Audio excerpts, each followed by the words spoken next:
Vamos a resolver un problema para utilizar o ejemplificar el uso de la estructura de repetición indexada. Como sabemos, la repetición indexada es la estructura que nos permite repetir un proceso un número determinado de veces, es decir, conocemos cuántas veces exactamente vamos a ejecutar el proceso. Bien, el problema dice así: escribir un programa que permita calcular el valor de la siguiente sumatoria para cualquier valor de n mayor o igual a 1. Bien, vamos a comenzar entonces, como de costumbre, haciendo el análisis de nuestro problema. Vamos a hacer entonces el análisis del problema, ¿verdad?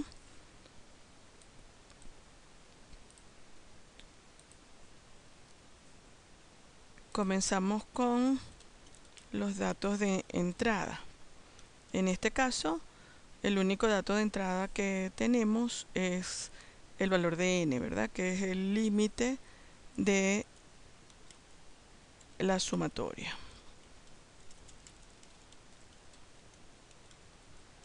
Y es un valor numérico entero.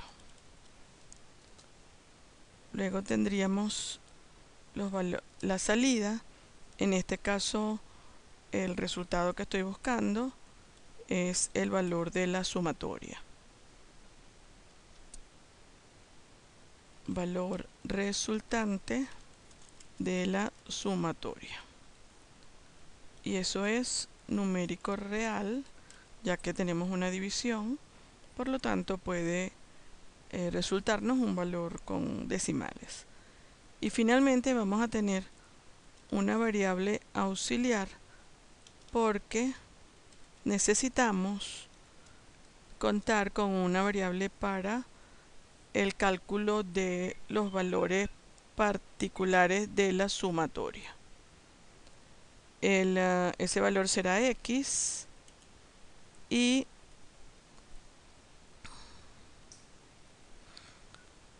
ese valor es x y vamos a llamar a decir que es el valor de la variable de la sumatoria. Eso va a ser numérico entero, ¿verdad? Muy bien. Ya tenemos entonces el análisis de nuestro problema. Vamos a pasar a hacer el programa, ¿verdad? Entramos a Visual Basic, insertamos un módulo, comenzamos con la declaración de variables, ¿verdad? En primer lugar tenemos la entrada. Vamos a decir que tenemos la variable n como entera. Luego tenemos como salida la variable suma, que va a ser double. Y finalmente, como auxiliar, la variable x, que también va a ser entera. Comenzamos entonces nuestro programa. Vamos a llamar al programa sumatoria. Y comenzamos entonces con la lectura de datos de entrada. En este caso vamos a utilizar la lectura por cajas de diálogo, particularmente el input box. Decimos entonces indique el valor de n.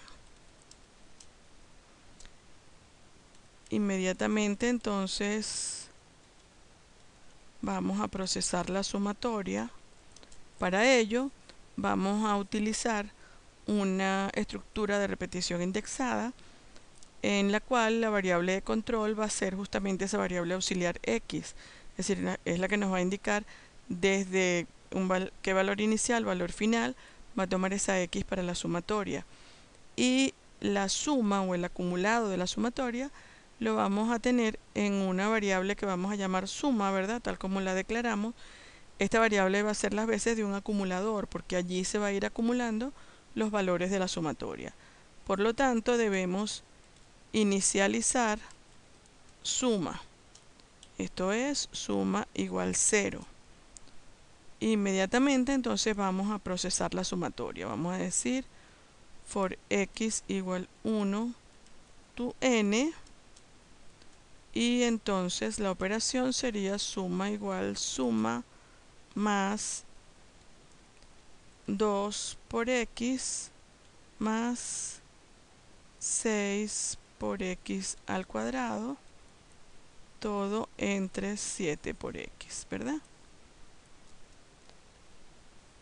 Decimos nets x para cerrar la sumatoria y vamos a dar entonces el resultado mediante una caja de mesas box. Vamos a decir el valor resultante de la sumatoria es, y colocamos entonces el valor suma. Muy bien, ya tendríamos entonces listo el programa. Vamos a compilarlo para ver si tenemos errores. Nos vamos entonces a Excel, guardamos antes de ejecutar. Vamos a decir que guarde como libro Excel habilitado para macros, y vamos a crear un botón para ejecutar el programa, ¿verdad? Como siempre, creamos el botón, propiedades, cambiamos el caption, vamos a decir sumatoria, le ponemos un colorcito azul, salimos de acá y decimos por acá call sumatoria. Muy bien, guardamos de nuevo y vamos entonces a ejecutar nuestro programa. Indica el valor de n, vamos a indicar 4, y aquí tenemos entonces el valor resultante de la sumatoria es 94.2857, etcétera. Bien, este es un ejemplo entonces del uso de la estructura de repetición indexada en un problema matemático.